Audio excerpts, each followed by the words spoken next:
Hello, hello, hello. It is me, your True Hill Phenom, SP3. We are back once again with another review of a show here on True Hill Heat Sports and Entertainment. This time, we are talking about FX's Clipped, the scandalous story of LA's other basketball team season review. And yes, I am joined this time by one of our esteemed colleagues over on the True Hill Heat Wrestling YouTube channel. Someone you don't always see, but when you see him, you know it's good. Except for this time, because we did not watch a good show. But he is here, the one and only man of 1001 numbers, the Stat King. How are you doing? I'm doing good, man. I did not know that that was the tagline of the show until I saw that logo and you read it. And I mean, a part of me thinks that that's the real reason why you wanted to review it was just so that you'd be able to say that. I think the real reason I wanted to review this show is because we did get the opportunity to review Winning Time. You know, the show about the good basketball team in Los Angeles. So we had to review the one about the other basketball team in Los Angeles. Yes, Clipped is the series. I believe it's based on the book, the autobiography by the famed, I guess you could call her famed, um, famed former assistant of Donald Sterling, who released his tapes, and they basically made a show based on that autobiography. It was a tape was linked of the 80-year-old then Clippers owner Donald Sterling making racist comments to his 31-year-old mistress V. Stefano, an incident that ballooned into one of the greatest scandals in NBA history and changed the league forever, as the description here says. But we'll kind of give us your overall thoughts and what you knew about this story before watching Clipped, before we get into this whole thing. Sure. So, as you know, I'm not really that plugged in to the NBA. My one claim to fame is that many years ago, when we were both in college together, I watched all of the games of the first round of the playoffs, picked the Boston Celtics to win, and they won that year. And that started my tradition of just mainly watching the first round of the playoffs, picking a team, and then seeing if they win. I've never picked successfully after that. So she goes again. That should give you an idea of how much exactly I know about basketball.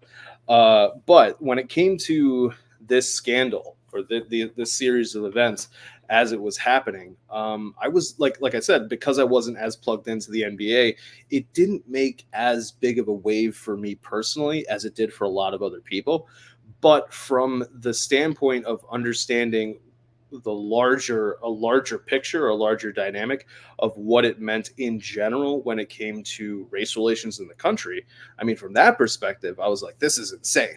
This is just crazy. But for a lot of people, whether it's NBA, MLB, maybe not so much the MLB, but NBA and the NFL, it kind of reinforced a lot of the thought processes or a lot of the biases that some people had when it came to how the organizations, either the clubs or the leagues themselves, treated the players. And I think to your point, it really was one of the largest scandals in the history of the NBA.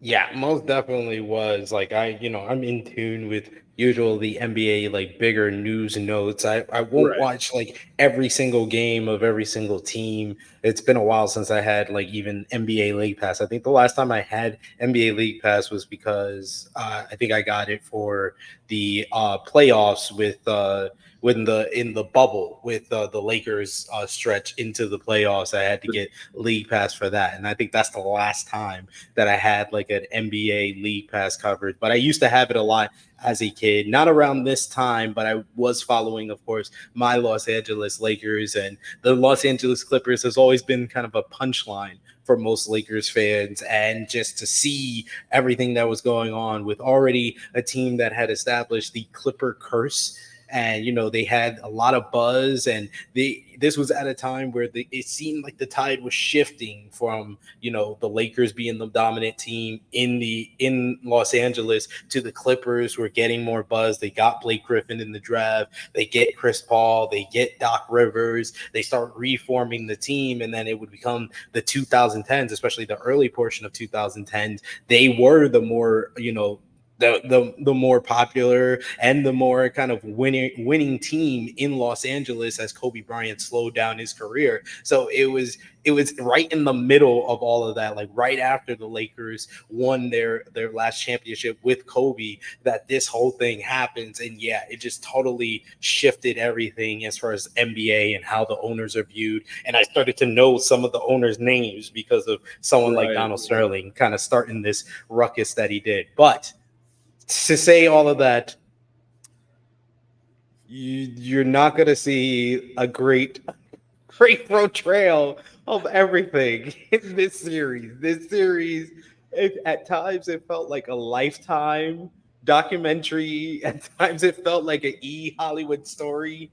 So like, and then the casting, we're gonna get into all of that, but we appreciate y'all if you're watching us, if you're on the premiere or on demand. We do these show reviews for various shows. We did Up to Date, every single episode of Power Book 2, Ghost Season 4, the final season, Part 1. So you could check out all of those. Of course, we did the whole entire series for X-Men 97 Season 1. So you could check that out here on the channel. I've done reviews for Beverly Hills Cop, so you could check that out as well. But this one, we decided first we were thinking about doing it every episode. And then I think after like the first episode, first two episodes, I told StatKing, I was like, I'm not going to do that to you. I'm not going to do that to myself. We are not going to break this down every episode. But we appreciate y'all for joining us for this season review. Remember to show your appreciation back the simplest way possible. Drop the thumbs up on this video. You can share your thoughts on Clipped in the live chat if you're watching on the premiere. In the comments down below, that helps us out a lot. Just interact with us and let us know if you saw the Clip series. If you didn't see the Clip series, why? Why did you watch? Why didn't you watch? Let us know in the comments down below, and leave a comment, drop a thumbs up, and hit the subscribe button, as we're trying to reach 1,000 subscribers here on True Hill Heat Sports and Entertainment by the end of the year. So clicking along helps us out a lot. But speaking of Clipped, kind of give your overall thoughts for the show that you witnessed, because this wasn't like a full season. It was 6 episodes. Yeah. And there's not going to be a season 2, because this is they basically told the whole story that they needed to tell in this 6 episodes. So the series overall, what was your thoughts?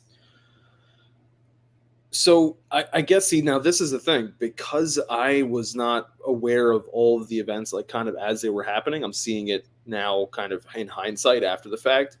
To me, it comes across as though they told the story well. When it comes to the chain of events, I think they could have done a little bit better of a job of showing us the passage of time. I think there was a little bit of time jumps here and there that were a little jarring, and the performances. I mean, some of those basketball players, they just did a really, really great job. But the two standouts by far are Ed O'Neill and Lawrence Fishburne. I'm sure we'll be getting more in depth about them later, but I think that overall, you could see what they were trying to go for, and I think the execution of it didn't really match up to what they had. Very lofty goals, which in a way, despite the fact that he's now my coach, or the coach of the team that I follow, kind of does encapsulate Doc Rivers' sort of career, as far as I've understood it. He has very lofty goals, tries really hard, but then somehow in the execution, there's something that always gets messed up. Yes, it happens quite often, except for 2008. Ironically, the only time you predicted a correct NBA Finals winner, it was Doc Rivers as the coach. But yes, as we're gonna break down, kind of give the description of each episode, and then give our thoughts on each of the episodes, and then overall thoughts on the whole entire series and the performances, by notably the two stars, Lawrence Fishburne as Doc Rivers, as well as Ed O'Neill as Donald Sterling, as well as we'll give our thoughts on V's performance. I'll have to get the actress's name in a minute here, but let me go through the descripts here. So we have the first episode, which was White Party. It says the description here: Doc fights chemistry problems created by Donald Sterling's favoritism and harassment. The love triangle between Donald, his wife Shelley, and his mistress V combusts when V refuses to stay out of sight. Attendance is mandatory at the tackiest white party in Labor Day history. So this one, it really kind of shows you like Doc Rivers coming into the Los Angeles Clippers, becoming the head coach. His struggled kind of a minor kind of, I will say, a C plot in this episode was him trying to get Donald to basically sign off on JJ Redick Yeah. coming to the team. But the main kind of gist of it, why it's called the White Party, is about Donald Sterling's annual white party that he had at the Clippers, for the Clippers at his mansion. Notably, kind of walking Blake Griffin around by the hand and showing him off, being like, "Oh, look at him with all his muscles and stuff like that." It should be noted that JJ Redick, on his podcast before he became the head coach of the real team in Los Angeles, the Los Angeles Lakers, he did note that he's never attended one of the white parties. So the white parties, the Clippers were not mandatory attendance for those parties after he signed with the team. So he never attended one of the white parties. But what did you think about this first episode? I think it did a good job of kind of showing the outlandishness of Donald Sterling, especially with Ed O'Neill. And Ed O'Neill has always played these very kind of polarizing characters, whether it be Al Bundy in Married with Children, whether it be the head coach of the little Cowboys and Little Giants, the mean older brother of Rick Moranis in that movie. Those are kind of the more things that I remember Ed O'Neill for. But man, oh man, this might have been his best work as an antagonist, because I immediately hated Donald Sterling with the way he portrayed him. I immediately was disgusted by him. You can get like Doc Rivers kind of exasperation already becoming a head coach for the Clippers. Another kind of B plot in the story was him trying to kind of bring Chris Paul and Blake Griffin together as well. But what did you think of everything that went down? They kind of established that Chris and Blake hated each other. They established, JJ Redick coming into the team, and the love triangle between Donald, Shelley, and V, especially at the white party. What did you think about all that? Yeah, I think they did. It was kind of interesting because they did like subtle job of kind of reinforcing or talking about how cheap Donald Sterling is, just as quickly as Doc Rivers arriving at the team. And I forget who that dude's name is, but he was like the most useless executive for a team I think I've ever seen anywhere. But he's asking Doc, like, what do you want for lunch? And he's like giving him all these options. Doc says something, and then the guy like gets a text message saying, "Oh, they already ordered like deli sandwiches." And Doc Rivers is like, "Well, yeah, I mean, I guess that's fine." But it just goes to show, like, one, the management of the team and Don and Sterling are on completely different pages, with Don just doing whatever he wants, and the team trying to find ways within what Sterling's doing to kind of course correct as best as they can without it rising to the level where Don realizes what they're doing and shuts it down. Then when it came to the white party, that was just hilarious, because you immediately see the personality of Sterling as well as the wife. And I think that Jackie Weaver did a really great job, kind of underrated, to showcase the idea of people not always realizing their level, not of wealth, but the way their background can contrast with other people's backgrounds. Because throughout the course of the show, and it's kind of highlighted in this episode, she is not really understanding the problem of what Don is doing until it really affects her personally. Yeah. And in this situation, what you're seeing is what I'm thinking of when it pertains to the white party is her reaction to V, which she's not realizing how what Don's doing in public until it comes home. And then also her telling the person like smaller pieces of broccoli it gets in people's teeth. And like to me, what the broccoli thing was about was her just not realizing one, people aren't always just going to know these sorts of things, and two, it's also how you convey that message to someone. So that was also a little underrated aspect of that scene overall, and also her character throughout. And then the final aspect of V's introduction, I think, was handled very well, and just the showcase of all the other individuals around her in that white party, these rich ass white people, just go looking at her and going like, who the hell is this? Why does she think she can behave this way? And on the one hand, you part of you thinks, well, yeah, I mean, it is supposed to be this kind of ritzy, there's a certain behavior that you're supposed to have. So you do understand their perspective. But then on the flip side, you kind of understand her perspective, where she's been empowered by Sterling to, in essence, do whatever she wants. So why wouldn't she do whatever she wants? And that's really developing the crux of what's going to be at issue throughout the entire series. So I think the first episode actually did, like, when we talk about the arc and the execution of the goal, I think the first episode did do a good job, and it just kind of went down from there. Yeah, I would say that the first episode is one of the better episodes of the whole entire series. And like you said, it did good to establish certain things about the kind of dynamic of the characters at play. But like you said, it doesn't develop the way that we had hope going in. But we got back to back episodes on the first week that this came out, because we got episode 2, which was a blessing and a curse. And the description here says, as the team stumbles in the opening round of the playoffs, Doc schools them about how to insulate their game from distractions. When Donald and Shelley solidify their bond with a massage and a lawsuit, V threatens to go public with a tape.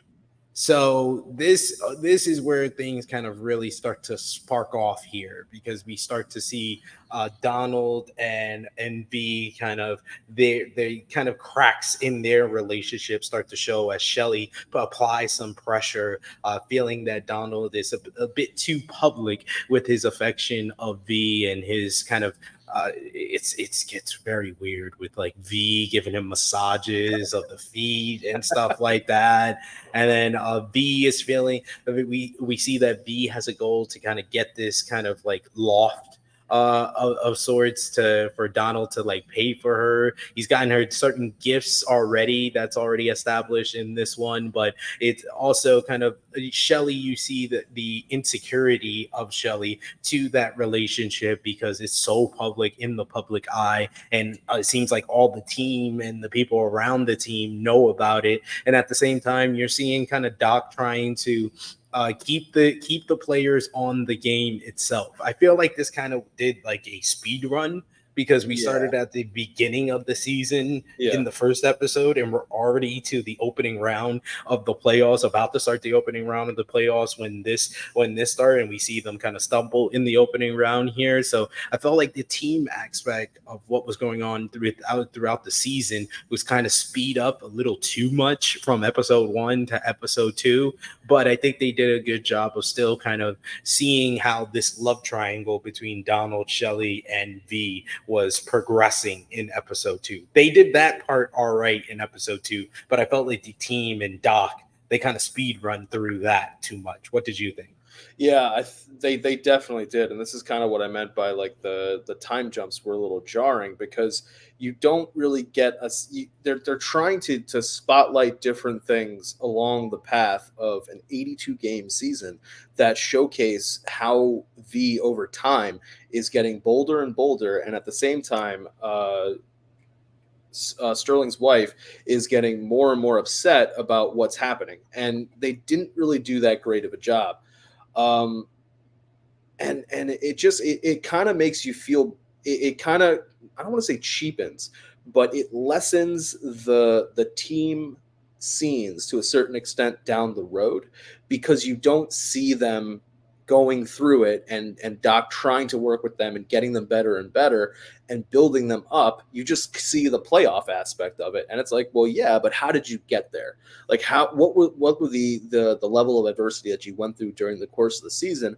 I think if there had been a little bit more of a highlight on that, they would have done a better job. But they got a mandate of, this is 6 episodes, you got to get through it, and so they're like, okay, well, we have to start. We know we have to start with Doc getting there. Like, we can't just start in the middle of the season, so we have to get through 82 games as quickly as possible. Somewhere in here is a current Clippers Kawhi Leonard load management joke about how he wishes the season could go that quickly so his body would hold up. But I'm not good enough Well to make done. I'm not good enough to make that joke. Well done. Well done. That was enough. But Speaking of my Lakers, which I'm gonna bring up a bunch, kind of the catalyst for I knew you would like that. Donald's diatribe is that V goes to a Dodgers game with one of her girlfriends, and her girlfriend is kind of an enabler to V's kind of attitude and entitlement when it comes to Donald. And she basically, she's mad at Donald for not going with her to the loft to see the loft and buy the loft for her, because she has adopted kids and stuff. So that's why she's trying to get the loft, so she has a place of her own to get these adopted kids insulated. But she basically goes to a Dodgers game with her friend, and to get under Donald's skin, she goes and takes a picture with Magic Johnson after Donald had said like he hated Magic Johnson, thinks that Magic is so entitled because he's such a big shot in Los Angeles, and he's of course the greatest in a lot of people's eyes, the greatest Laker of all time. So she takes a picture with Magic Johnson, posts it on social media, and then it jumps to her coming to Donald's house, and Donald goes on the whole diatribe is, I don't like you hanging around with those people. I don't like when you're hanging out with black people and they're coming to my games.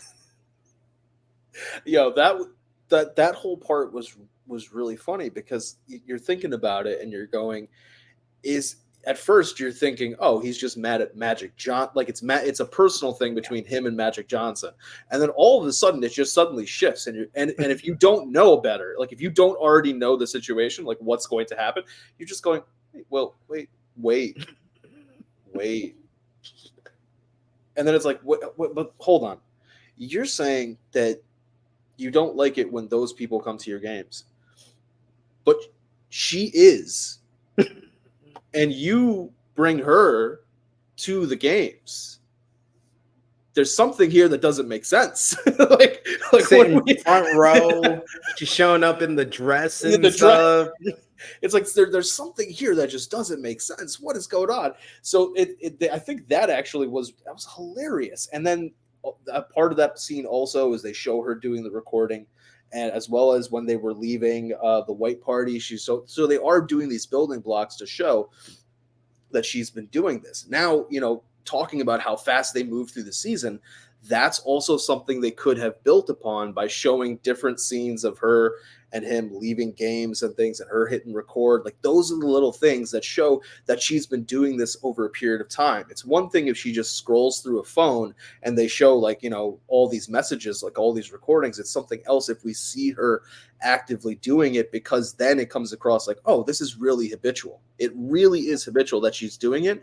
And also it reinforces in your mind that he's completely clueless about the fact that she's doing this. How he doesn't realize at any given point in time that she's recording him, I don't know, but it's just, it kind of gives you a glimpse into his personality, that he is so oblivious to the things around him. Like, we'll see this later in the birthday scene in the elevator, but we'll also see, his idea that when people come to him about how things are bad or it looks bad or whatever the case is, he just goes like, but I'm Donald Sterling. Everybody loves me. It's this level of obliviousness. And I think that could have been highlighted better with more of the games of the season.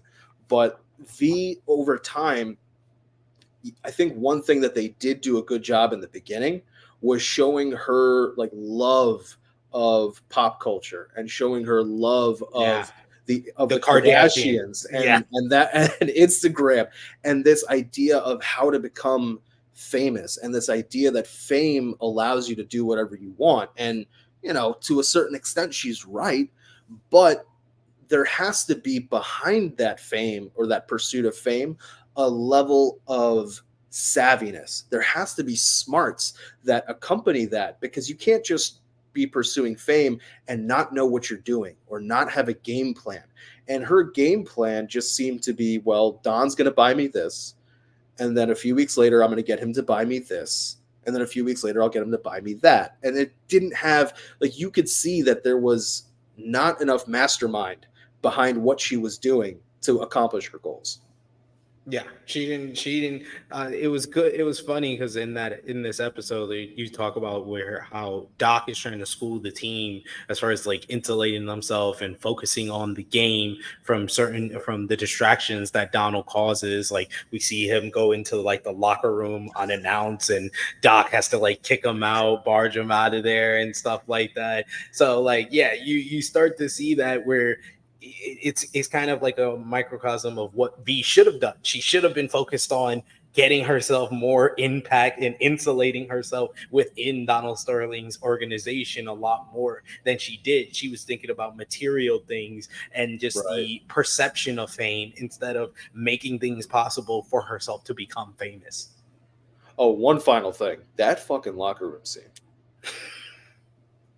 When he's asking DeAndre Jordan what his wingspan is, and he's like, "What? You don't know your own wingspan?" It's like, first off, no, he doesn't know his own fucking wingspan because nobody knows their own wingspan. At one point in time, someone told DeAndre Jordan what his wingspan was at the combine or whatever the draft practice thing is before the draft, whatever the NBA calls it. He heard it and forgot it immediately afterwards, and he never thought about it ever again. But it's just like, what it made me think of, and it sounds like really horrible because I don't know. Like neither of us have ever met Don Sterling in person, and he seems. And I wanted to talk about this more when we talk about Ed O'Neill's performance in general, but his style of racism, it comes across as just oblivious. Like he really does not realize what he's doing at all. Same with the wife. But that scene in the locker room reminded me of Django Unchained, the Mandingo scene when they're evaluating the fighters and they're talking about that, when he's like, "What's your wingspan?" It's like, why the fuck would he know that? Like, why would you have, like, why would he know that? Like you should know that. It's like your height. Like your height and weight.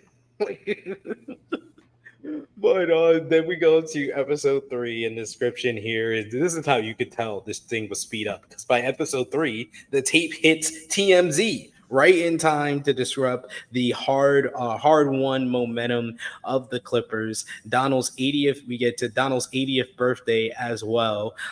V responds to the outrage with curious kind of like choices that she makes after that.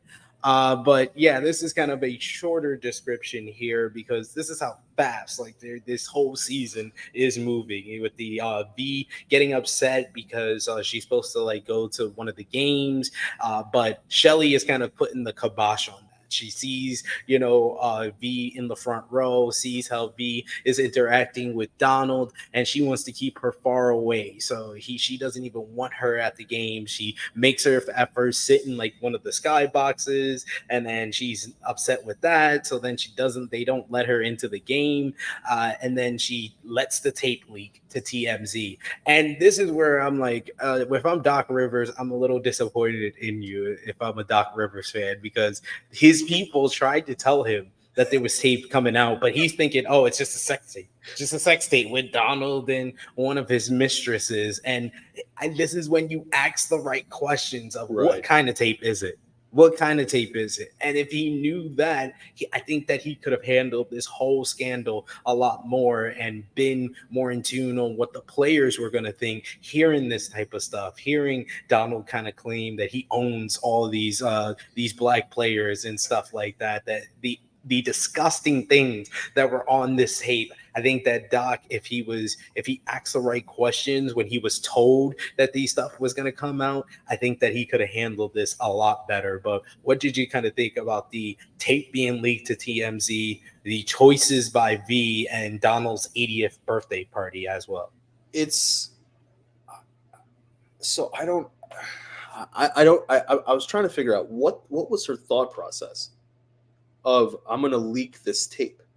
Like, how do you not realize? Like, okay, let's assume for a moment that you don't care about the racist shit that he's saying or whatever the case is, which to a certain extent it didn't appear as though that she did for a lot of it, or she was willing to understand his side of the argument. Why would you bite the hand that feeds you? If you're Good okay point. with whatever he's saying, if you're comfortable with that, like how does him getting hurt help you fight the wife? Because that's really what you're trying to do. You're trying to figure out a way to fight the wife. So yeah, I guess maybe you're indirectly hurting her by leaking the tape, but really all you're doing is hurting him. And he has the ability at any given point in time to just cut you off. So from a thought process level, like, why would you do that? It makes zero sense. And so like she's she's going to him. She's like, well, I don't know how they got it. Like, who the fuck else was in the room taping him? Like, what the like, and so a part of me is like, wait, no, he can't be that stupid. And then I go, oh no, he is that stupid. He's like, yeah, they just suddenly got this fucking tape out of nowhere. How I'm the only person in the room with her and her friend, but there's other situations. And suddenly they have this tape. I wonder how they got this. I don't know. I don't know what happened. But it doesn't matter because I'm Don Sterling and everybody loves me. I'm like, wait a minute.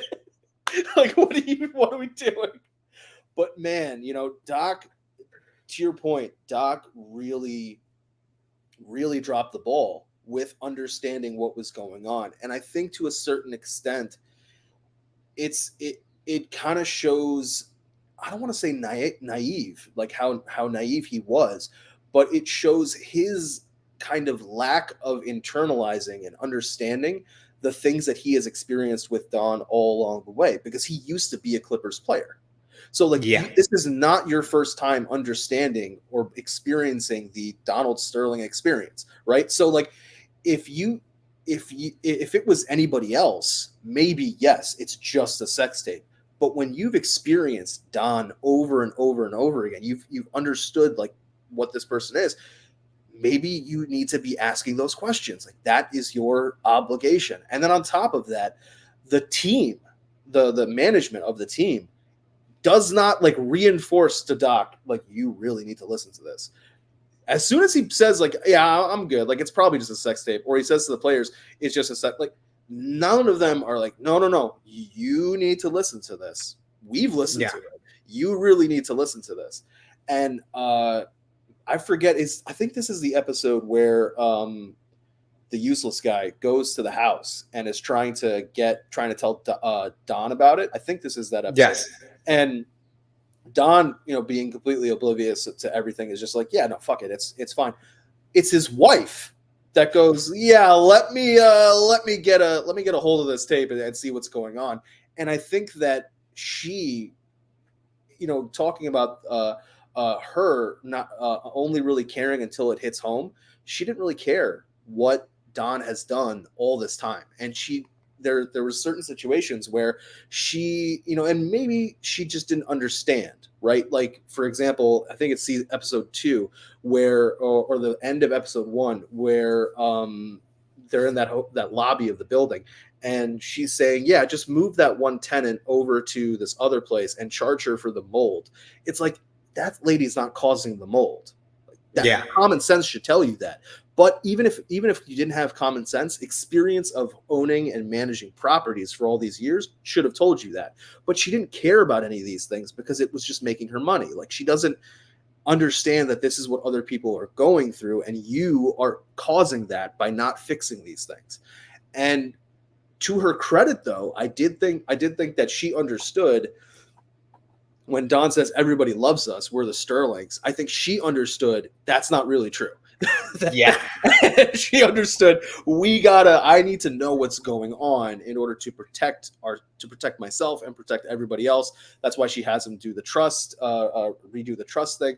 And with the idea of suing V, that I thought was really interesting, because I'm not too familiar with all the different aspects of family law. I don't know if what she was suing under is present in Illinois. I mean, obviously it's present in California, but the idea there was that if you're married to somebody, there's something called community property, and for most marriages, what that is considered is you come into the marriage with your own items or own assets, and you can commingle those if you wish.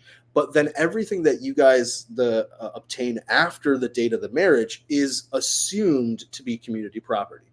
So because he is spending money that obviously they got well after they were married, she has grounds to sue V for recovering those things if she believes that V used underhanded tactics to obtain those assets from Don.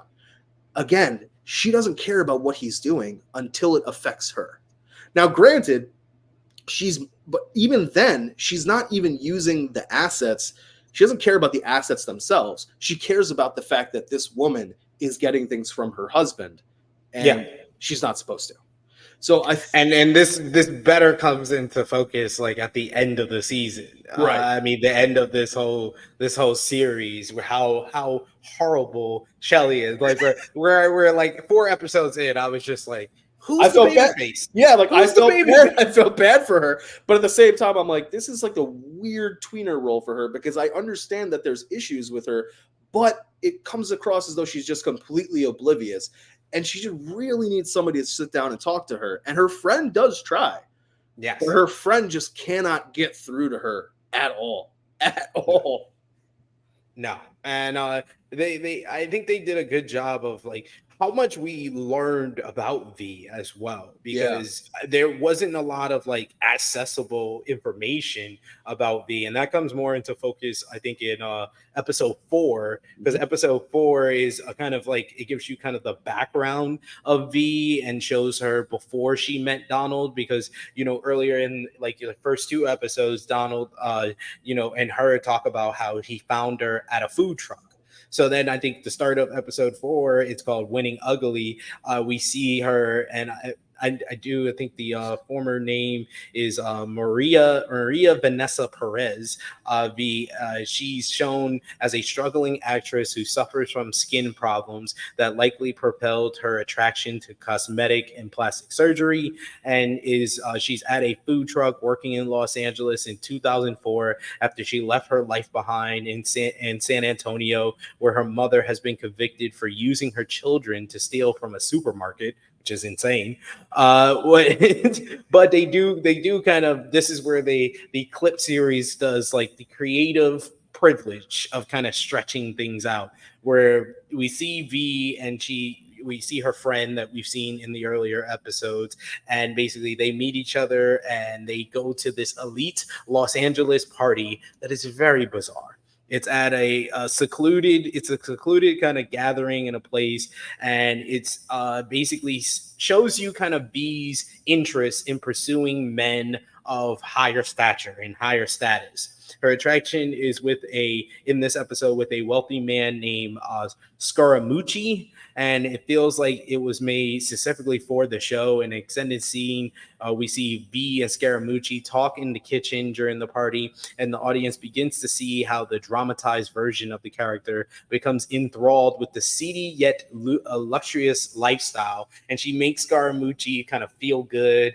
and he's very happy with himself, and you could tell that V's happy with herself, that she made some type of connection. And this is like a total kind of flashback story, a flashback episode, because we go back to the Clippers when Doc Rivers was a player for the Clippers, and Elgin Baylor and his infamous lawsuit against the NBA when he was let go from the Clippers. And he was the first man who pretty much put it out there that Donald Sterling was racist and did not know how to treat black people and did not know how to treat his players, the wrongdoings of Sterling. And then NBA Commissioner David Stern as well, who has been criticized for giving Sterling too many passes for his previous racist remarks. I think that this was kind of the best part of like the latter episodes, was the Elgin Baylor part of it. At this time is also going on the Rodney King riots following the police brutality against Rodney King. And you see Doc going through that in his early life with his wife, with his father being there. And his father is just like the coolest black dude. He's just like, I know all about this. Here, you just learned it. What's going on here? But like Doc has just really kind of got his eyes open to how the world and how these kind of rich white people can treat the players. But what did you think about this flashback episode here, Winning Ugly? So first, I thought I was going to see Diddy at that party. I was kind of surprised I didn't. But that party was super fucking weird. And Yes. but a couple things that I liked about it. One was that it showed V being able to manipulate people without using sex. And why that was important is because she's unable to manipulate Don using sex because they don't have sex. And when that was revealed, I was like, oh, fuck. Like, hold on. Wait. Let me back this up. So you thought you were going to beat the wife by leaking a tape that he knows or could know, you don't know if he's going to realize it or not, could only have come from you, and you can't even try to bang him to try to get him back on your good side. Like your thought process to try to get him back on your good side was, I'm going to give him one mean foot rub. I was like, wait a minute. Yo, that was the craziest when it looks like she's giving him head and then she's just rubbing his feet. It's like, yo, what is going on? And so that party scene, I was like, this is kind of dragging, but it did ultimately serve a point. It could have been cut down a bit, but it did serve a point. The parts with Doc back in the day, first off, I loved his dad because his dad was just like, okay, I understand that what's going on with Rodney King is terrible, but I did not work really hard to save money to send you to basketball camp so you could become an activist. That's not why I did that. I did that so that you could make a lot of money and pull the entire family out of poverty. That's why I did it. Is that not difficult for you to understand? And Doc's like, I mean, I get it, but it still pisses me off. He's like, drown your tears with money. Dry it with money. Like, that's what the money's for. Like, what are you doing? And I was like, okay, you know what? I can respect the pragmatism of the father. Like, I get it. I also understand him saying to Doc, like, it's gonna make you mad, but that's just like, that's the game. Like, you learn the game of basketball, now you got to learn the game of life in a way. And this is how people are going to treat you no matter what, whether you're rich or not. And now, because you're rich, they're also going to treat you a little differently because of the money. Like, when he's standing there in the grocery store and all these white people are like, no, you could go in front. You could go in front. It's like, they don't care about you until they feel threatened. And that's when they're like, oh yeah, no, we're perfectly cool with you. No, it's fine, buddy. Whatever you want to do. Like, and Doc is experiencing that kind of for the first time. And he's just on a complete mind trip. At the end of it, when he's like sitting there, like just staring at this glass of wine, and his wife is talking to the friend, and it's just like, you could just like, it's like, hello, darkness, my old friend. Like, what is going through his mind? And then later he's just throwing those oranges at them. I was like, I felt so bad for him. And then I thought about it, and I was like, wait. So you didn't go? Can someone summarize for me what's on the tape?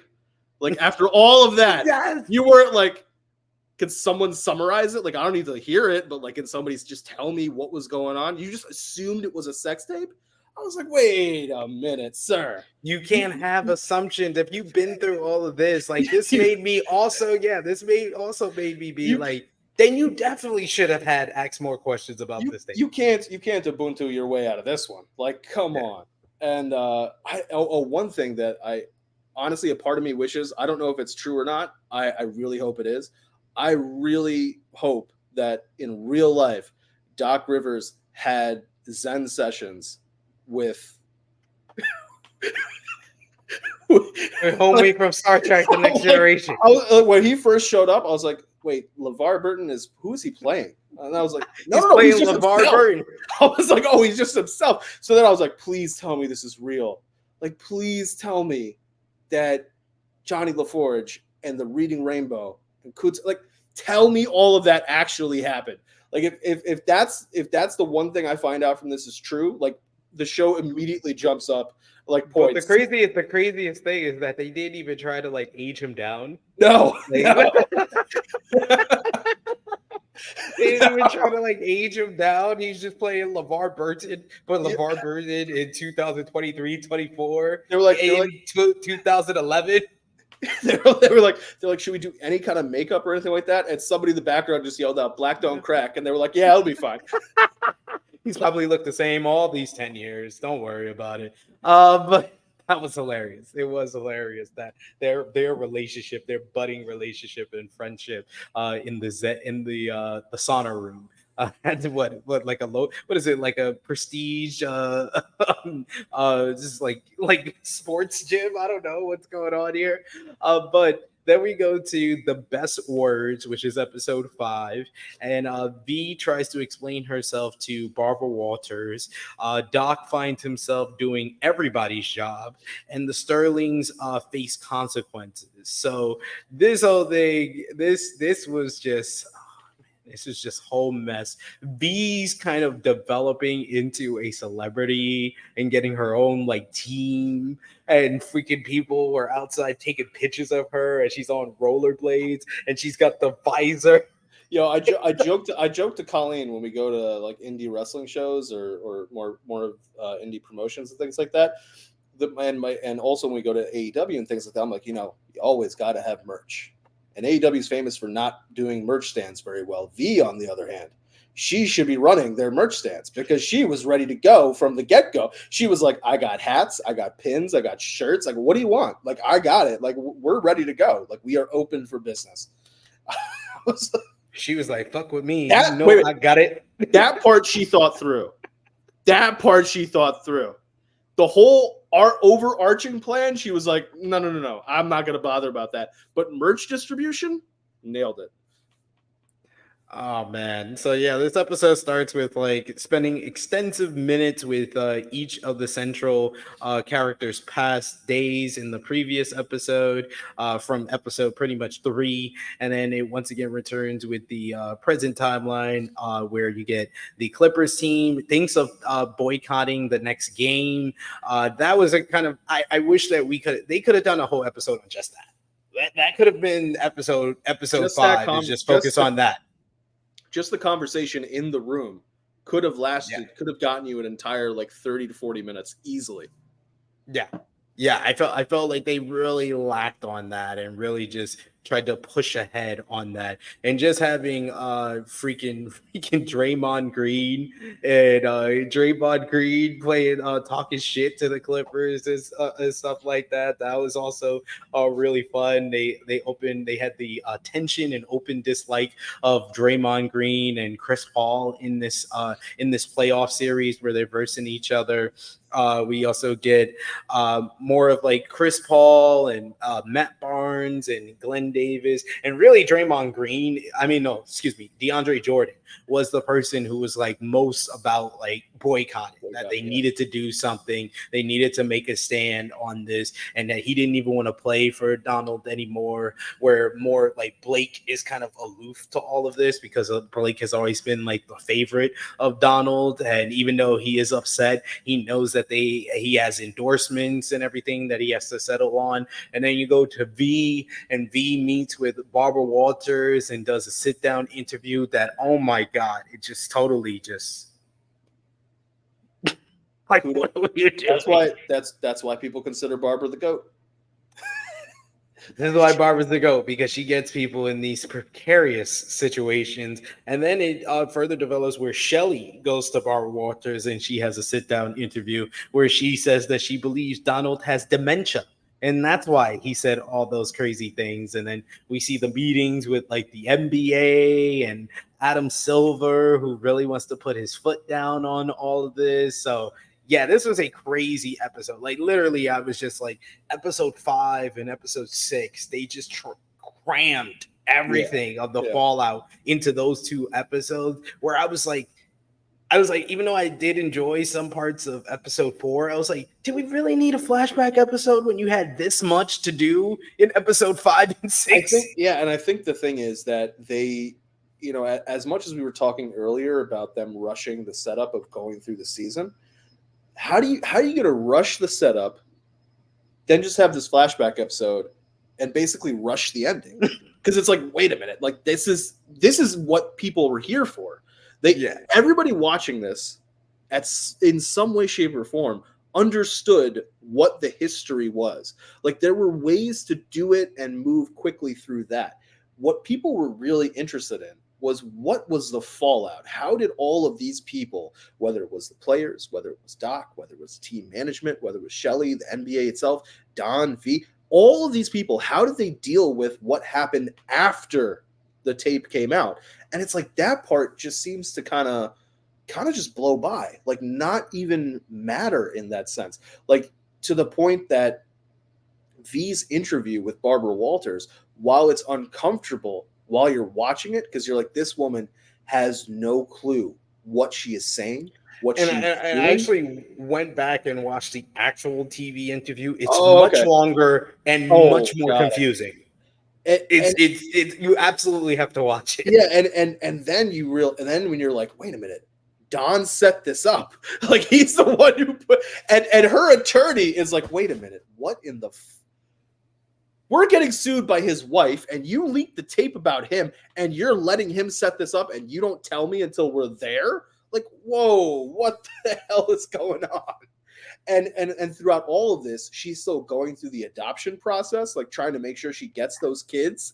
And she's like, do you think the news is going to affect my ability to adopt these children? And they're like, well, like, they don't really consider that in the grand scheme of whether you're going to be a fit mother. And I'm like, okay, so let's back up here. This person has something of a criminal record, doesn't really has a stable job, but then by the time we're going through the process, no longer has that stable job because she self-sabotaged. And the state of California was like, yes, you may take care of 2 children. I was like, wait a minute. I was so baffled by all of this. So baffled. Oh, great stuff. It was just so confusing. And her calling Donald a silly rabbit and right-hand arm man. She explains that she's a personal assistant who gets paid by Donald off the books.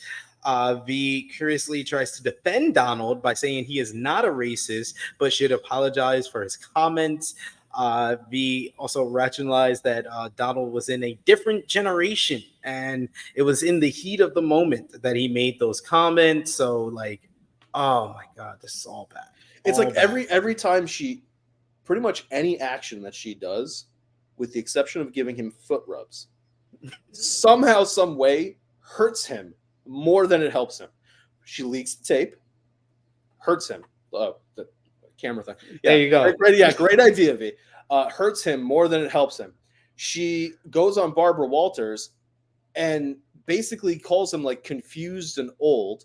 Definitely hurts him, because now anything he says down the road, you're just going to go, well, is he still confused now? Which Shelley's going to use against him.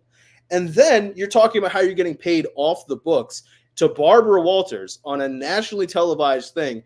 And now you're potentially telling the IRS they should go, wait a minute, you're paying people off the books? Hold on, sir. Like, how is any of what she's doing helping him? It's not. And it just reinforces that she had zero thought process about what her plan was. It was just like, step 1, tape Donald. Step 2, become step 2 question mark question mark question mark step 3 become famous. Like what was your Yeah. roadmap? I doesn't make any sense.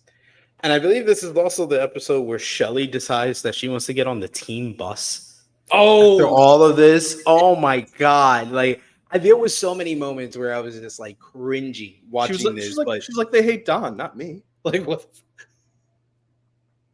it's like Shelly. It's like how are I sympathize with you like in the first episode and in parts of the second episode, but like every episode after that, it was just like I can't sympathize with her. She's also a heel. She's just too oblivious to not be she's too oblivious to be a baby face at this point. Yeah, it's like if you want to talk about who's V to a large extent enables Don, but the biggest enabler is his wife.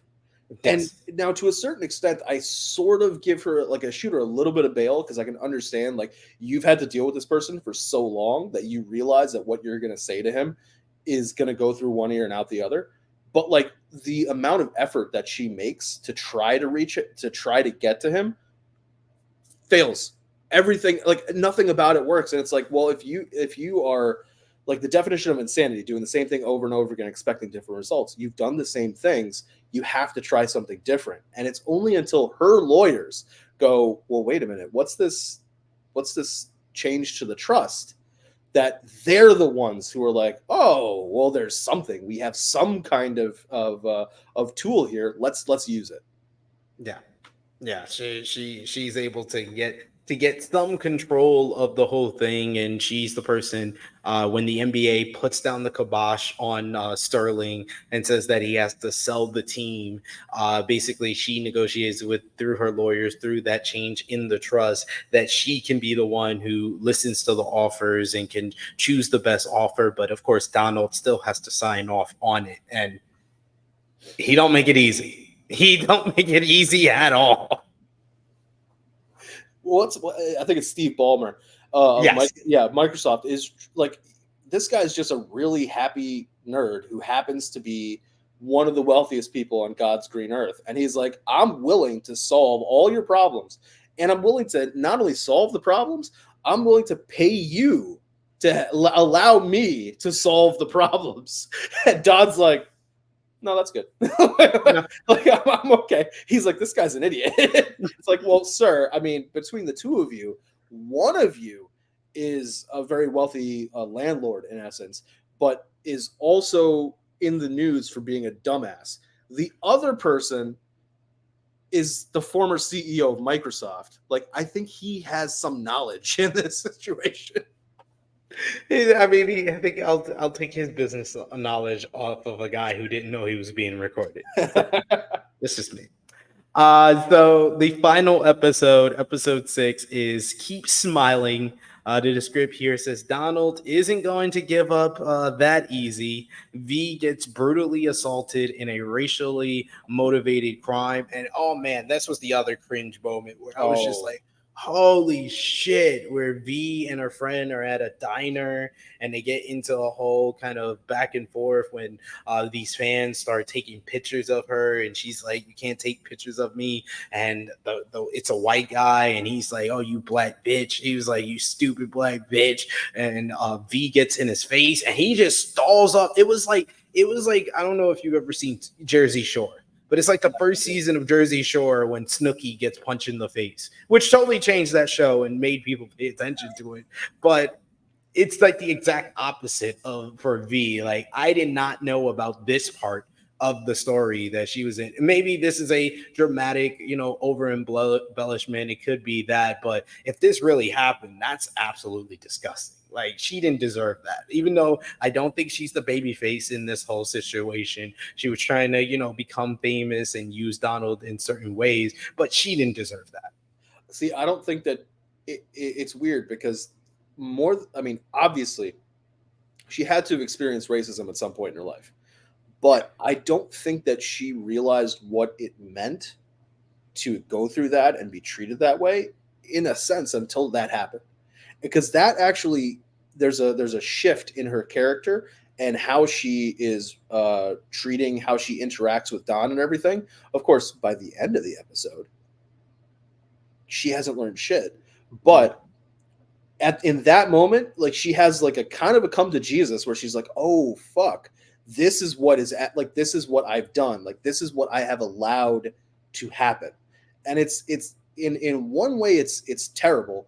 In the other way, it's like, well, you shined a light on what kind of everybody knew was going on, but it seemed as though a lot of people, predominantly the white people, were very comfortable not having that light, like not letting it be obvious what was going on. And now, because of what you've done, you have sort of emboldened them to actually say the things that were in their heads. And it's like, oh, I may have actually made it worse. I didn't intend to do it, but I may have actually made this worse. Yeah, so this basically, it has the title, but I just call it "Everybody Loses" in this last episode here. Let's start with Doc and the Clippers team, who are facing a big playoff series against Oklahoma City Thunder, but the players are distracted by Donald's disastrous TV interview with Anderson Cooper. He tells Anderson, and I quote, "I think you're more of a racist than I am."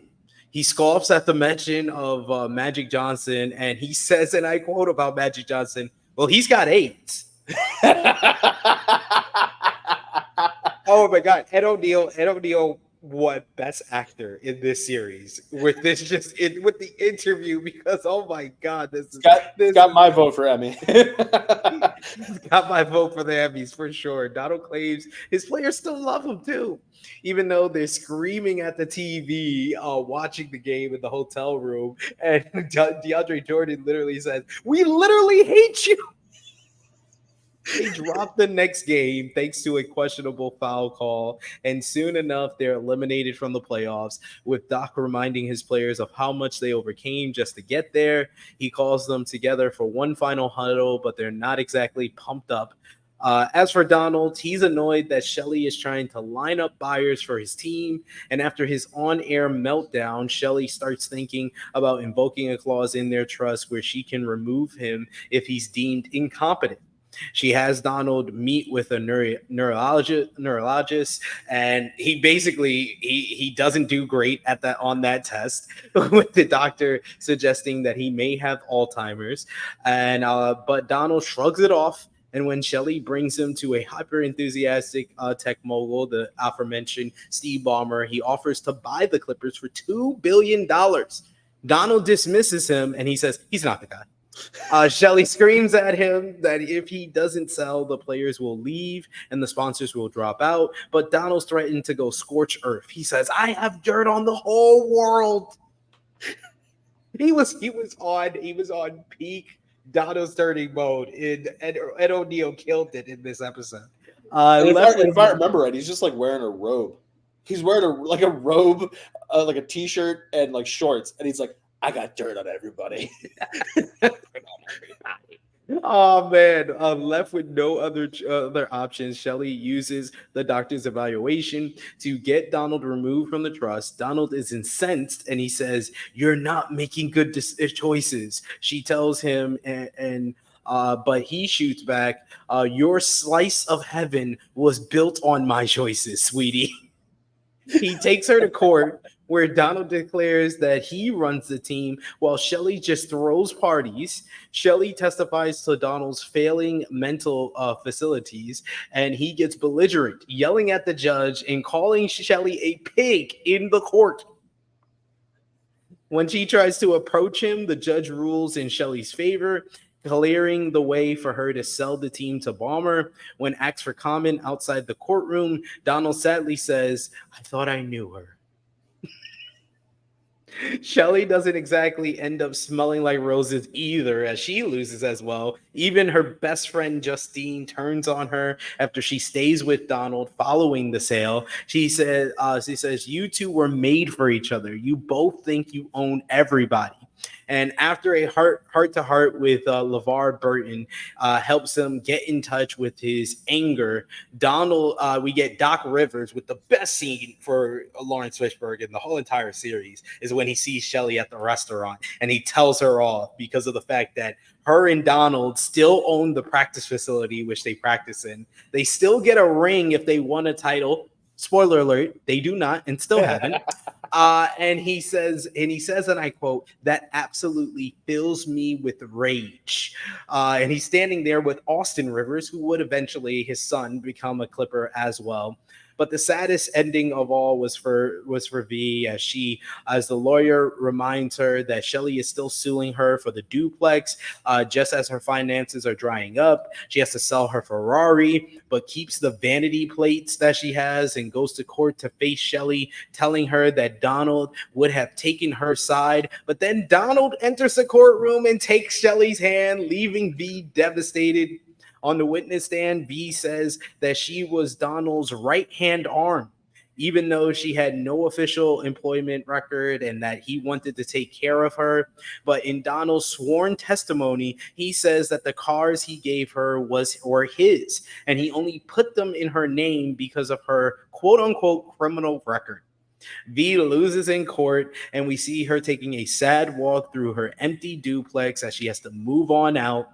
We get a carving she makes a carving into the wall that says Sterling Properties with her keys. She has that drink, and that's when she's called a whore by the fan. She angrily approaches him and gets punched in the face. Bruised and battered, V then turns back to what she knows best, working for Donald.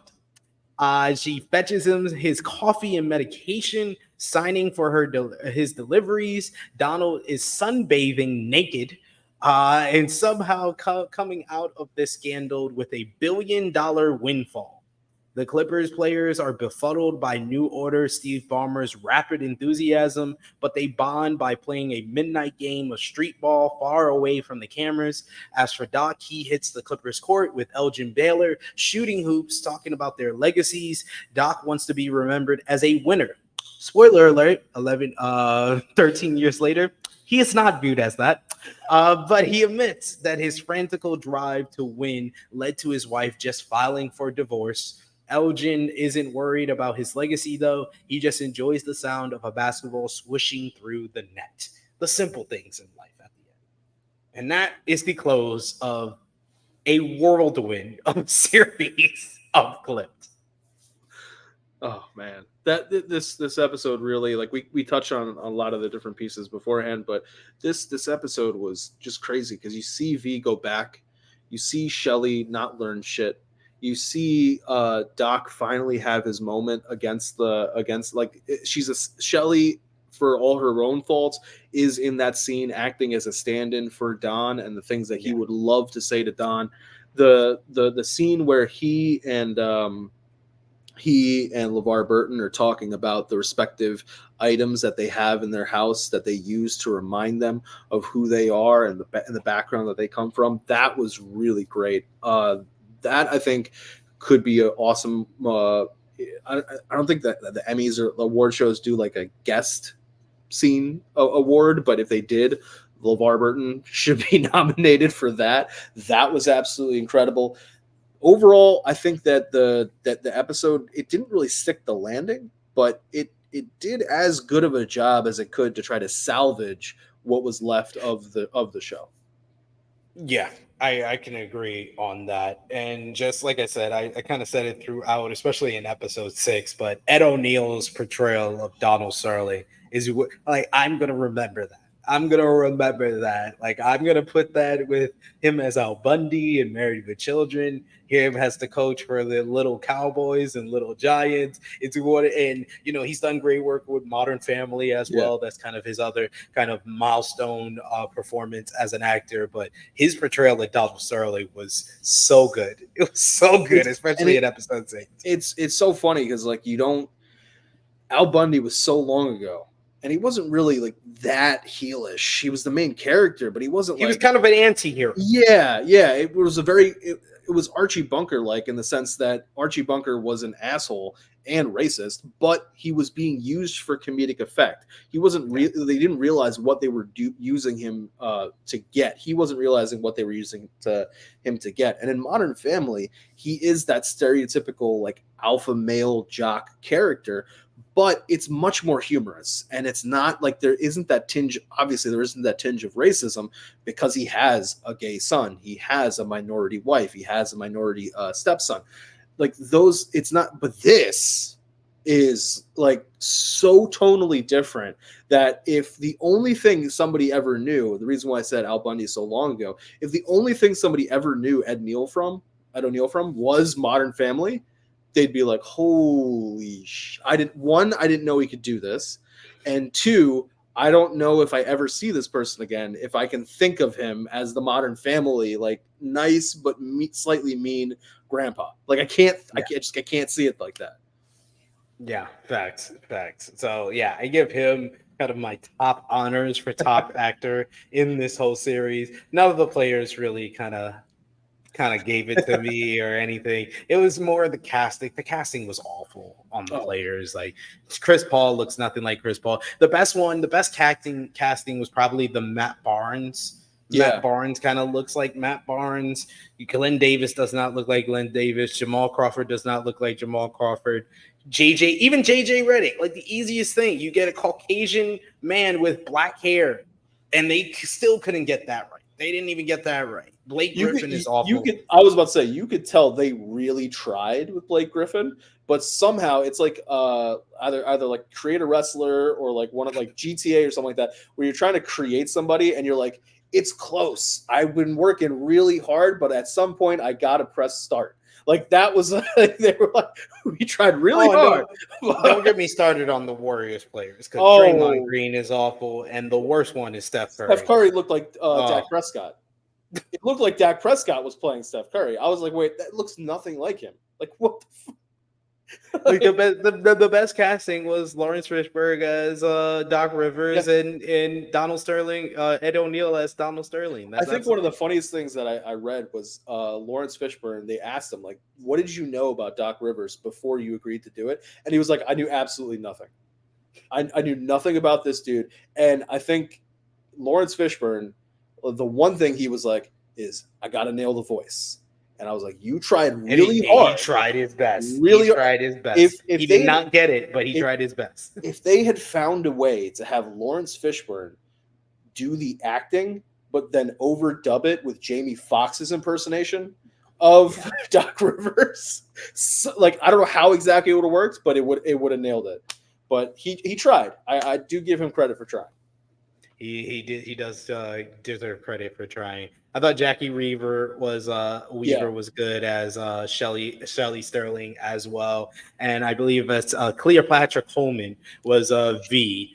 And I thought she had some times where it was not good. Yeah. I will be honest, but I think by the end I got like some sympathy out of the character, so that's a credit to her. Her ability to pull off the cringe aspects of V. Stiviano without like keeping it, like making you believe that this is really what this person believes. I thought that was very well done. She nailed it there. Yeah, I agree with you there. So any final thoughts before we wrap things up and give our thumbs up, thumbs down, and out of 10, what did we give the series overall? Any final thoughts? So final thoughts, I think that because this was based off of a book, and I think also a 30 for 30. So if you were looking for kind of as accurate as possible, or like faithfully following the source material of real life, this was definitely not that. When it came to something that you could watch and go, what the hell are these people doing? Like what how could human beings think this way when put in this kind of a situation? I think it actually did a pretty good job at that, because you're looking at it going, wait, no, there's no way. If this was not a real life event and somebody was watching this just as a TV show, it would be great, because you'd be like, there's no, like, these characters are so well written, nobody would actually do this. And then you go to Google and you like hit a couple buttons and you're like, no, people actually did do this. Holy fuck. Like, what are you doing? So in a weird way, it accomplished the goal, which was not to be a documentary, but to be a dramatization. Were there ways to make it better? Of course. But overall, I think it did pretty well. And it's kind of funny because it's like I was about to say I would watch the sequel, but like there is no sequel. There really can't be.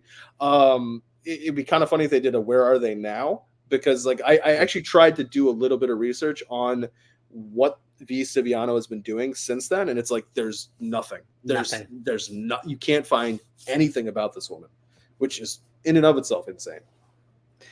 Vanished off the face of the earth, it seems, after all this went down. But that's gonna bring us to the close here. So let's put our thumbs in the middle for Clipped, the scandalous story of LA's other team.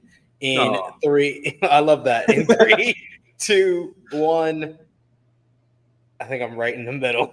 Right in the middle. Like it's not. It's like it's the best description that I could give for the series for someone watching this review is that it's so bad that it's jarringly entertaining. Right.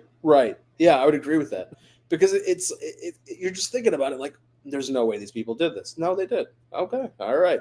Well. What can I say? What can I say Exactly. at the end of the day? Out of 10, what did you give the show? I think I'd probably go like a 6.5. 6.5, maybe, because I can understand what they were trying to do, but it was the execution of it. And they did have moments here and there. There was at least one moment in every episode where you were like, this is really great television. So I can't go below a 5, or I can't be at a 5. It is slightly above, but there were definitely some improvements that could have been made. Yeah, I'm gonna go with a 6 out of 10. A 6 out of 10 is still thumbs in the middle for me. It, like I said, it had a pretty good beginning, and the episode 1 and 6 are like my favorite episodes of the series because they did jam a lot into those final 2 episodes. But like I said, Ed O'Neill's performance in episode 6 is enough for me to give a thumbs up for that episode. And the White Party establishing all the characters, they did a good job of that. It's just everything in the middle is where it just falls off and it's just all over the place. Why do you even need a throwback episode when you only have 6 episodes to tell this whole story and you're jamming so much into the final 2 episodes? That was a mistake, but it is what it is at the end of the day. They did the series. It took creative freedom on a couple of things that we know already from players coming out and saying what really happened. So it's what happened. It's a 6 out of 10 for me. Your MVP for the show, I'm going to give MVP to Ed O'Neill as Donald Sterling. Oh, yeah. Lawrence Fishburne, very close, but Ed O'Neill just... There's so many just great moments with him. I'm Don Sterling. Everybody loves me. The oblivious nature of Donald Sterling was just top notch. He's not out there. He's not the guy. I'm telling you, he's not the guy. He's not the guy. I've got dirt on the whole world. Oh actually, no. Hold on. One last thing. At the end of the day, this guy, how fucking racist without even realizing it. And a part of him did realize it, I think. Yeah. But it was $125 million investment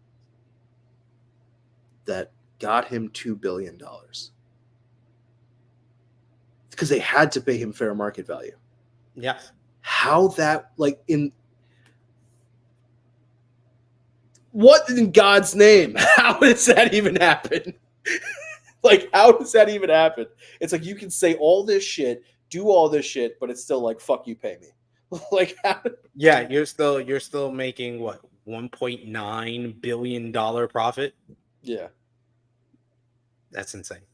But yes, yeah, I gotta give it to Ed O'Neill as Donald Sterling. LVP, I'm just gonna give it to all the players. Yeah, all the players in this, because the casting was just bad. Not the acting. I think the acting, they did a good job of portraying some stuff, like the Chris Paul and Blake Griffin rivalry of it all, the friendship between Blake and DeAndre. I think they did a good job with those certain stuff. Their acting wasn't bad. It was just the casting was awful. Yeah. I would agree there. And the casting director. We'll give it to them as well. But yes, that is all. I told StatKing before we started this, we'll do like 30, 40 minutes. But as you see, we had a lot to say about this crazy series. So I want to thank StatKing for joining me for this review. Let everybody know if they can follow you or when they will see you again talking sports entertainment here on this channel. I've been busy as hell trying to buy a house, as Sid knows, but very soon I'm going to be doing a review of the Hard Knocks for the Giants. I'm also planning a review of the wide receiver show from Netflix, and by the time I get through those and get the reviews out, it will be football season more than likely, because the Hall of Fame game is day after tomorrow. So that shows you how close we are to the season when we're taping this, but we will be starting back up True Hill Heat Sports and Entertainment. We'll be starting back up those football watch-alongs. I'm hoping all of you guys will be joining us there. Those are always a fun time. A little rambunctious group that we have there, to say the least. But yeah, that's where you guys can catch me. I'm hoping to knock out the Hard Knocks and wide receiver within the next couple weeks. So I will be back soon here on this channel. Sounds good. So stay locked here and check out all the great content. Like I said before at the top, we got PowerBook 4, PowerBook 2, Season 4 reviews that are up on the channel right now. I also did a review on Beverly Hills Cop. So plenty of great content for you to enjoy, especially from the Netflix verse. We're going to be doing a review of Cobra Kai Season 6 Part 1 with me and Josh. Me and Chrissy are going to be doing a review of Supercell from Netflix as well as we're going to be talking about The Bear Season 3. So be on the lookout. Hit the subscribe button, hit the bell to stay notified for all the great content here. But for StatKing, it is me, your True Hill Phenom, SP3. This has been our review of FX's Clipped, the scandalous story of LA's other basketball team. We are signing off until next time.